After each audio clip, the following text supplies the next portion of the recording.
shit. I thought the interview was over before it started. Anyways, good morning, David. How are you doing, my brother? I'm doing well, getting through first week of the off season for us. It's still a little bit of a whirlwind once it ends those next couple of days, but now I'm starting to feel like it's really off season mode here. Just start that hopium drip. Yeah, right. It only subsides for what, like 1 week, 2 weeks, and then you go right back to it. Now you're just building up hope for 2025, baby. Although I got to tell you, I hate to say it, but I'm brutally honest, as always. I am going into my least hopeful season I've ever had as a Miami Dolphins fan. Wait, least hopeful season overall. There's been some down ones. There's been down. There's been down, but I have little to no hope because unfortunately I'm just not a believer in Mike McDaniel. This was a team that should have had 4 or 5 more wins. So if you're supposed to win 4 or 5 more because you could have better coaching, then that tells me the personnel, which you can point at issues, but the personnel was better than the 8 wins. And so that tells me you underachieved. And if you were a better coach, you should have won more games. You should have won more games last year. You should have won the Baltimore game. You should have won the Tennessee game. You should have won the first Kansas City game. Okay, so that's 3 right there that you should have won last year. This year, it's 4 or 5 of them.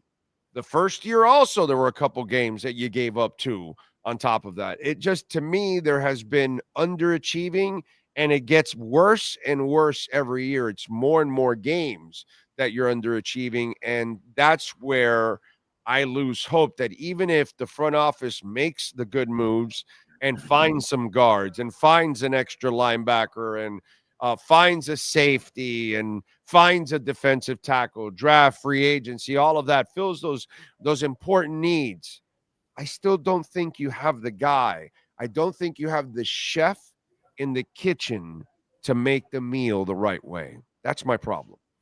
Well, that's also what sticks in my craw for these 3 years of Mike McDaniel is that these have been the most talented rosters for this franchise in the past 20 years, let's say. Yeah. Thank you. It's about the past 20 years.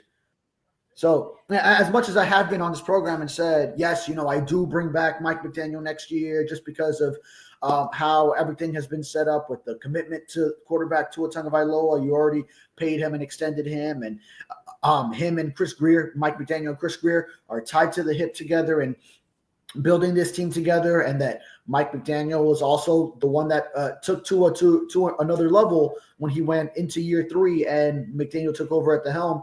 At the same time, you look at the records compared to the rosters that have been there, and you should have been taking a step forward from 10-6 in 2020 when Brian Flores led a team that really wasn't that talented, just had a few pieces and was building, but got to 10-6. They were 9-8 after a 1-7 start in 2021.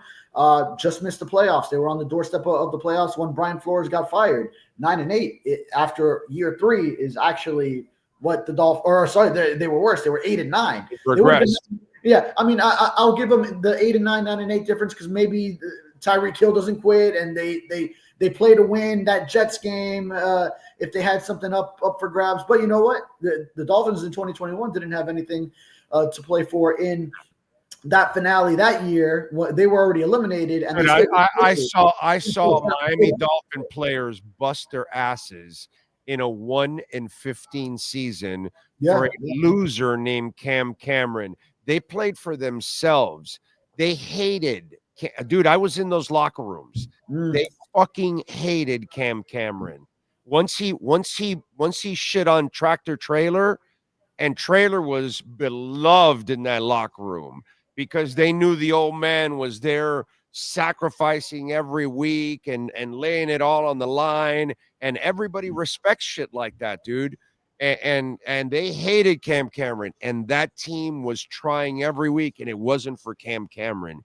It was for each other, and that team had nothing to play for, bro. Nothing at all. Yeah, No. absolutely. Right. And all they were getting is embarrassed every week. 0-10, 0-9, 0-12. And it was never a lack of effort. If you watch that team, it was just they were badly coached. It wasn't a good team. It was just a terrible situation for them. But those guys were trying, dude. They were trying all the way to the end to get that stupid victory just to try to get that monkey off their back. Right. That's essentially what they were playing for, is so that you don't finish the season saying you were the opposite of undefeated, totally defeated, every game winless. So, and NFL players, like Tyreek Hill, he can maybe afford to just go ahead and say, all right, I'm done for this game. We're not going anywhere and we're losing in this game. I'm done. Plus, I got my injury, this and that.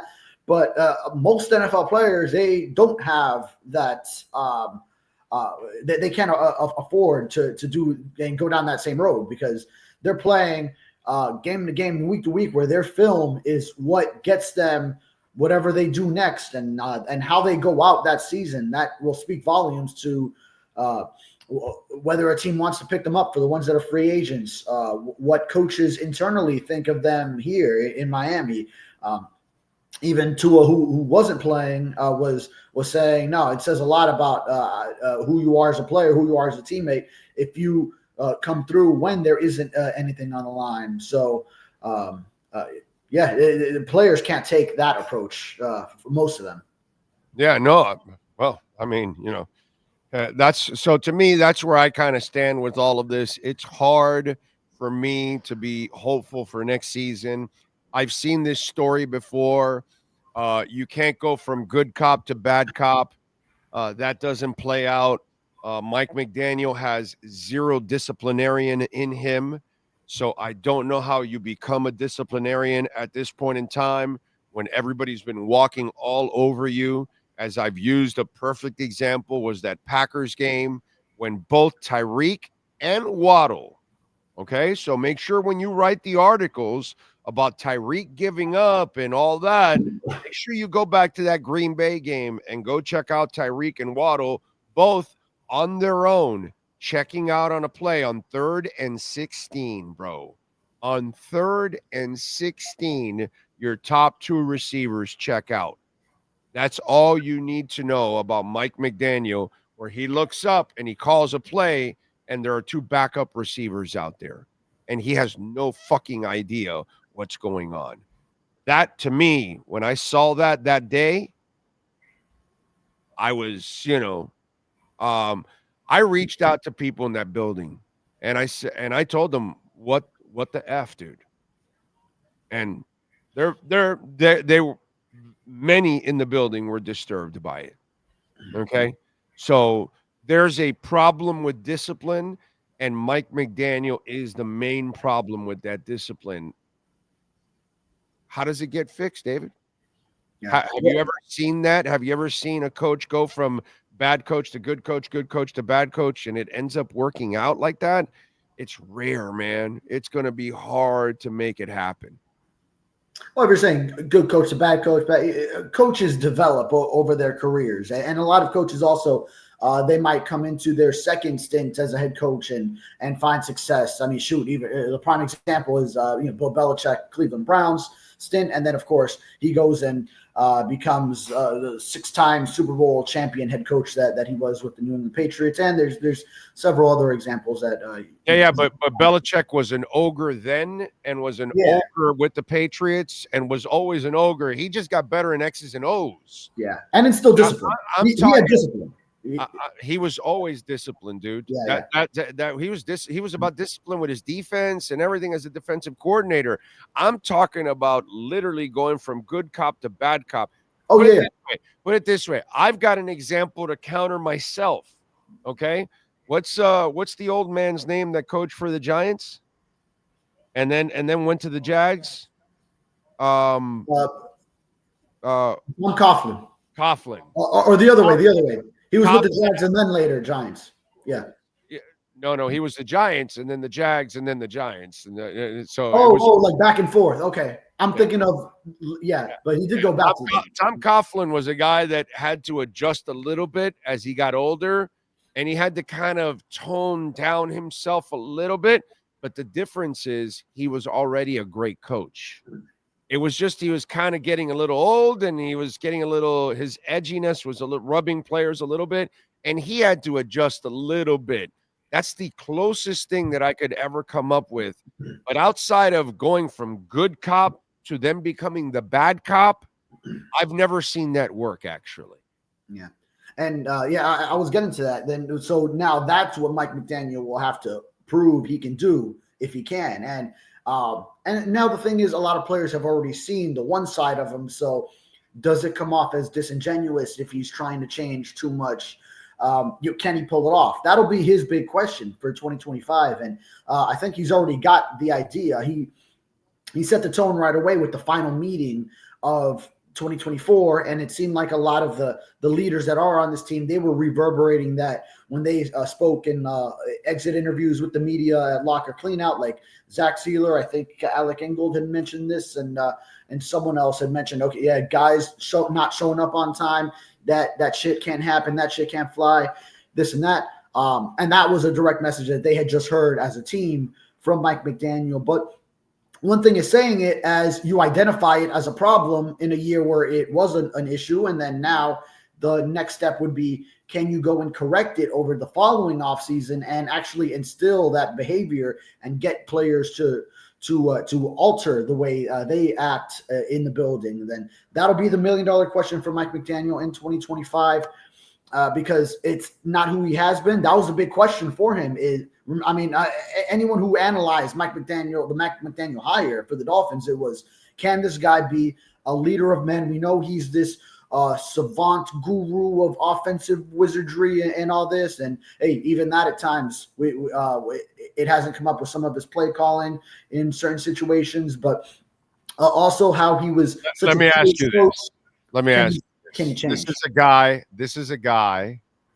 Okay, you're asking a guy to do something that I don't think has ever really been done successfully. Gone from good cop, then all of a sudden you become a bad cop, and you've been undisciplined for 3 years. You're going to be the guy that in the first year had no idea it was fourth down in a playoff game. The guy that keeps putting Julian Hill in on plays, who's undisciplined and commits mistakes every week. Remember, you're asking this guy to go from good cop to bad cop. I don't have an example, and I'm old, of that really succeeding. This is the guy that can't solve challenges for 3 straight years. This is the guy that this year topped it off by failing in 2 challenges in a row, okay? So he can't solve challenges, which are obvious replays on tape that he can't see that we're all seeing, and you're asking him to become the bad cop and instill discipline in something that he hasn't been able to do for 3 years. Think about that. Does it seem like McDaniel can really pull this off?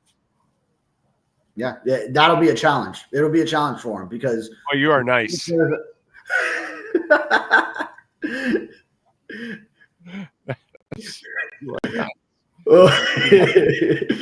want me to say no? He cannot do it. Logic tells you.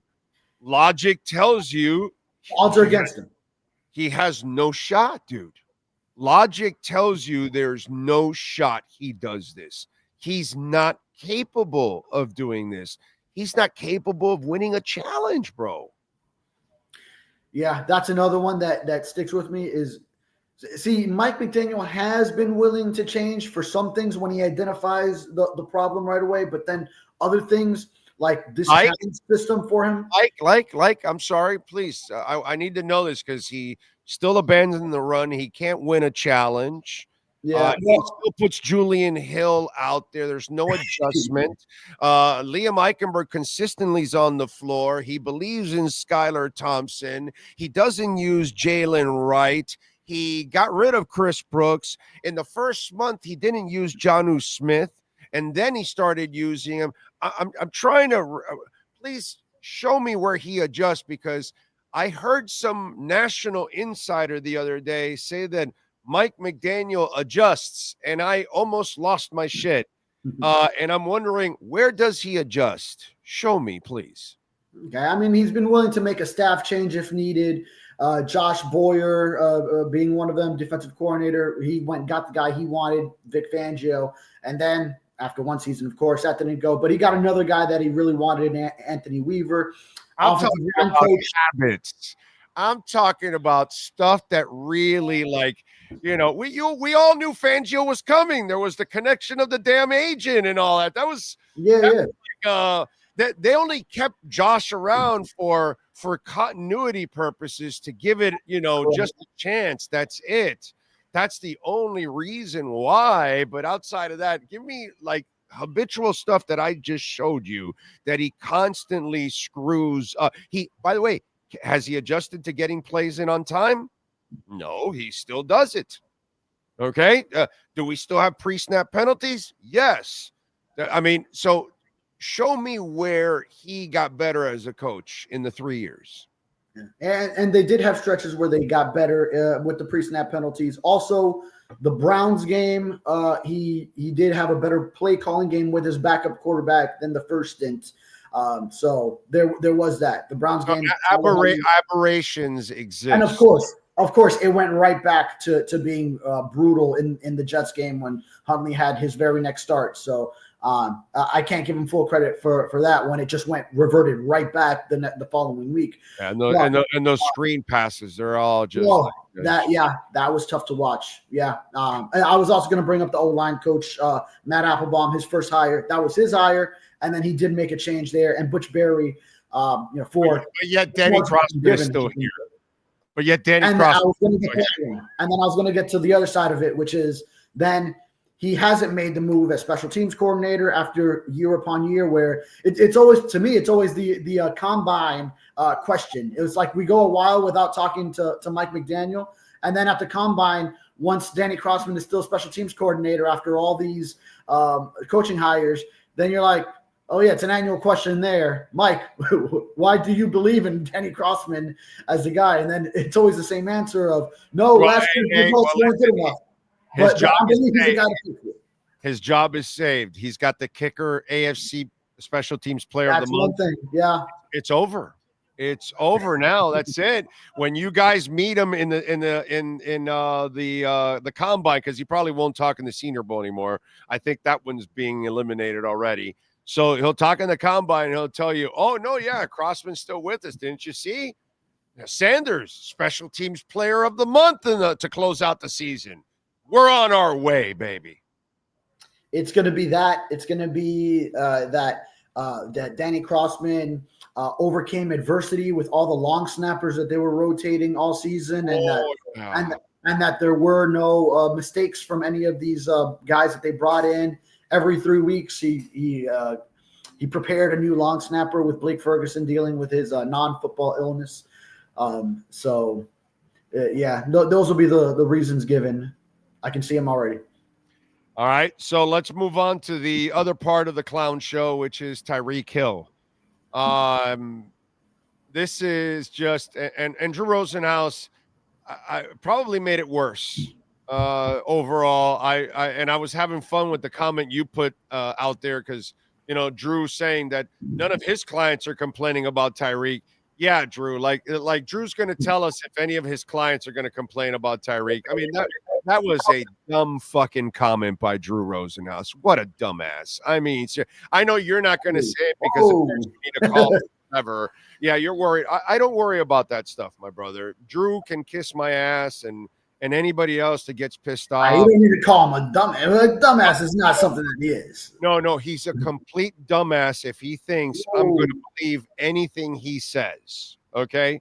Let's just put it that way. Oh, you're just saying off this comment. Gotcha. No. Yeah, and what? Oh, well, none of my clients are complaining about Drew. What kind of a stupid comment is that? Like, you're really going to tell us if one of your clients is complaining about, and then he closes out with, well, Tyreek is not one of the Dolphins' problems. Are you serious?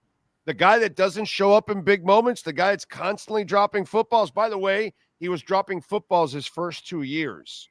The Kansas City game that I talked about 2 years ago, where he dropped a beautiful bomb that Tua put in there, which would have been 3 or 7. He drops the crossing route, which was a little behind. And then he drops the screen that gets stripped and it gets taken for a touchdown. He lost that game all by himself with a healthy wrist. Okay? So this guy's been dropping footballs all the time, just like Waddle, by the way, and he doesn't have a wrist injury either. So to me, again, Drew, full of shit, like a typical agent, full of shit. Okay? That's what it is. So you tell me how we're supposed to believe these comments off of Drew with the broken wrist, which makes no sense whatsoever. Yeah. Well, first, let me get to the locker room issue portion of it. I mean, yeah, you can't convince anyone that Tyreek Hill is not a problem when we're not having these conversations about any other player. It's not about there was no one else that was playing in that finale and essentially quit.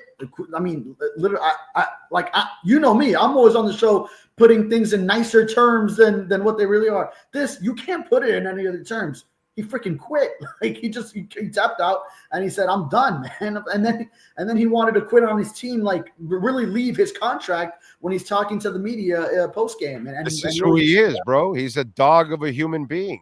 Right. That's what he is, dude. There's no one else that he fails everybody around him, dude. He fails his family and he fails his teammates. Look at him off the field and on the field. He constantly is failing. That's what he is. Well, and there's no one else that Chris Greer and Mike McDaniel had to have an hour-long. Well, I don't know. Maybe there are. Maybe, I mean, we don't hear about every single player's conversation, but an hour-long exit interview to make sure that he's back on track with the team and with the guys, and that he's committed to the team. I mean, everyone else, if they're a free agent, then maybe they're thinking about what their next move will be and where they can find starting reps and where they can find their most money and things like that. But I mean, a guy that's contractually locked in with this franchise, that the team gave all these guarantees because you wanted your money in August when you saw Jalen Waddle get his extension and Tua Tagovailoa got his extension and Mike McDaniel got extended, and then you, at an older age, you wanted more guarantees in your contract, and the franchise still gave it to you. And then just a season later, you let this frustration build up into this locker room outburst over the whole situation that you want to get out of here. We're not having this conversation about any other player. So yes, Tyreek Hill, his personality is a problem. We can't. The head case. Get over that. And the only reason anyone else they'd be out of here, it's because the team is contractually obligated to him, and because they want to get back to 1,799 receiving yard Tyreek Hill, which is a day that has passed him by. But they want to get back to some level, some similarity of that production with Tyreek Hill in the lineup. That he's been too good of a player. He's a future Hall of Famer. He made the Pro Bowl every year before. This season will be the first that he's not a Pro Bowler. And yes, they want to make it work. The organization does with him. Well, they have no choice now. They made the mistake. They made a huge mistake by guaranteeing him that money when they had no business in guaranteeing him that money, but they panicked and they gave.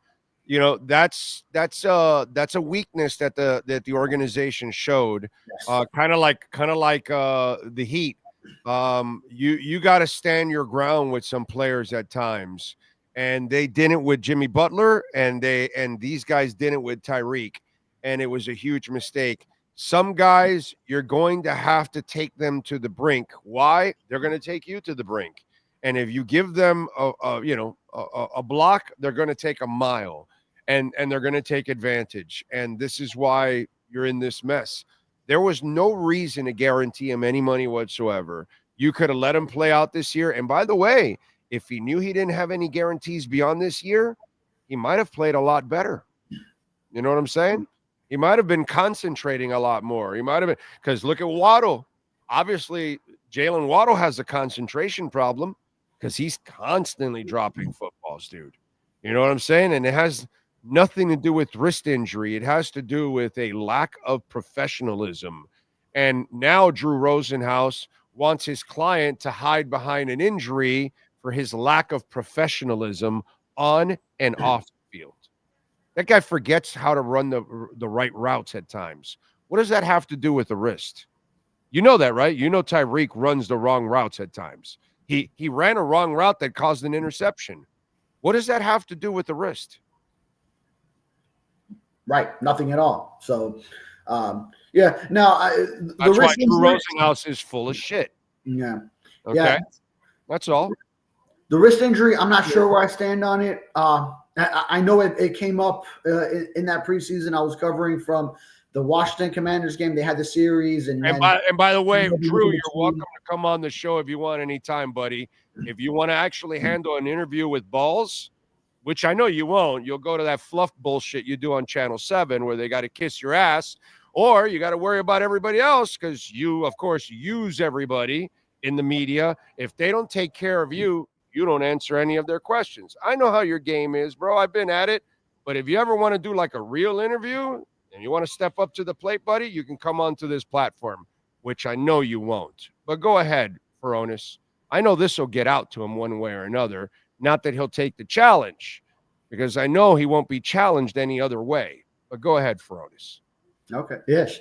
Shit. Where was I? These agents, I like that though. Just all these agents are just full of shit, dude.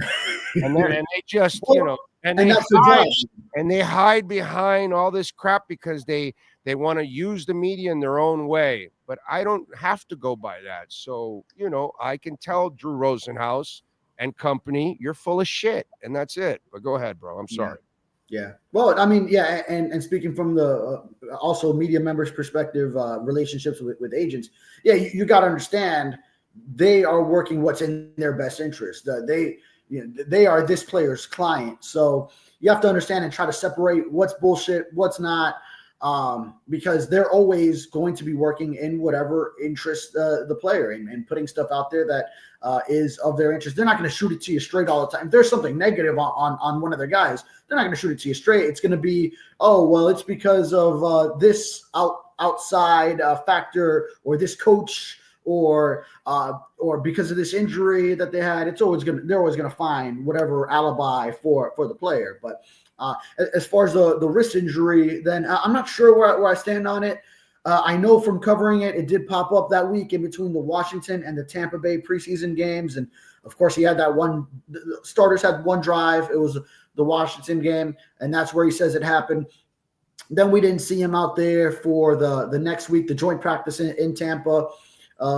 So then it was there, but still he was able to play through it. And then he was off the injury report for so many weeks in the early up until the mid part of the season. And all of a sudden it pops back up later on. So the other thing is, if it was nagging and he was supposed to have surgery on it from the start, then how come there wasn't even any treatment because if a player receives treatment on a body part, then it's supposed to be listed on the injury report. So how come there were all these weeks where it wasn't even on the injury report before it then became such a grave concern ahead of that Rams game, the Monday night game, or then he played through it and then and to Tyreek's credit, he didn't miss a game outside of like stepping out of a game from being in there and then quitting. But he played in every game. As he was dealing with it, so not effectively. He knows what he was dealing with. I can't. But he played, but not effectively. Yeah, okay. Not effectively. Yes. Mm-hmm. Outside of the Jaguars game, and I think what was it, the Jets home game? Was that the one when him and Waddle both had decent games? So yeah, outside of that, and in the Browns game as well with Huntley. But aside from that, you didn't get much from Tyreek this year. No. And Tyreek has been just a problem. He's a problem. And for Drew Rosenhaus to say that he's not one of the problems, no, he's one of the main problems on this football team because he's not even close to being a leader. And that's the problem with the Dolphins. You have to hand leadership and responsibilities to people who deserve them. People like Tyreek are not leaders. They cannot be considered leaders. You can't use them as examples as leaders because they're bad examples for the rest of the players. You use the Calais Campbells as leaders and the Chubbs of the world as leaders. You know, Chop he's kind of wired that way. He's not there yet, but he's wired that way. Austin Jackson is a professional young man. Kader Kohu is a professional young man. He's going to make mistakes. He's going to make great plays. He's going to make good plays, but he's a professional young man. Unfortunately, Tyreek Hill doesn't have an ounce of professionalism in him, and that's a problem. And Drew Rosenhaus, of course, will just make excuses about his clown-ass client. Anyway, what do you got going on? By the way, yes. Oh, well, to finish up on that, you saw the video clip of the moment Tyreek Hill was telling his teammates, and then Jalen Waddle's like, "Cheetah, you done?" And then and in that same shot on the Fox broadcast, you see Malik Washington and River Craycraft, and I'm there thinking, what does Malik Washington, who you just gave a number of examples on this roster of professional young men, Malik Washington, a rookie wide receiver who was already light years more mature than Tyreek Hill as a rookie, and I see the leadership qualities in him. What does he have to be thinking as a rookie? Like, this is not how this shit fucking goes down. Like, you can't just be the guy that quits on your team as the leader, as the highest paid receiver, as Tyreek is a terrible example to have around Washington and around Waddle. Terrible. Yeah. And how the Dolphins guaranteed more money. I told them too, bro. I told so many people in that building, don't guarantee him the money. Don't guarantee him the money. They weren't going to do it. And then they changed their mind all of a sudden because they were panicked that he was going to be forming a whole bunch of bullshit. And what they should have done is turn it on him, use that last year on him to keep him in check instead. And look what ends up happening. Now you're stuck with him for another year until you can dump him. Sucks, dude. Sucks. Right. It's brutal. When he doesn't know if he wants to be a Miami Dolphin. Yeah, well, he's not smart enough to. I think Drew probably talked to him like, "Hey, Tyreek, stop complaining. You're stuck there. Nobody's going to trade for you now, and they're not going to take the cap hit. So we need to make the best of this, and you need to figure it out." I'm sure Drew, that part, he's not ever going to tell us, but I'm sure he had to have that conversation with him that there's no way they're going to accommodate you, bro, because they cannot afford to take that hit. They're trying to save their jobs. So they can't afford to take huge cap hits that will then set them back to try to fix the roster for next year. So they're stuck like Chuck. They have no choice. So it's terrible. All right, we got to go, bro. What do you got going on in the Sentinel so folks can check you out, my friend? Yes, sir. Up on the Sun Sentinel right now, I do have all the Tyreek Hill coverage that we've had over the past week. I did break down what the Dolphins' offseason outlook is right now, as they're strapped for cash, but have to find some economical moves to make, and where they can maybe find some money as they need to fill up a lot of these roster holes. And then I'll keep covering the Anthony Weaver head coaching news, anything that develops if he does get a job, and got a bunch of player interviews from Locker Cleanout Day that I'm keeping in the back pocket. Hopefully start to roll them out start of next week. You got it. All right, good stuff. Follow him on Twitter at David _, and call our friends at Welt and Rheaume, Jeff Welt and Daniel Rheaume. You need lawyers you can count on. Jeff Welt and Daniel Rheaume. Hell, one day Tyreek Hill may need them. 954-966-4646. Bankruptcy, homeowner property damage, condo damage, criminal defense, business owner claims, commercial litigation, personal injury. Call Welt and Rheaume. 954-966-4646. Our Canes Wear Miami Hurricanes report.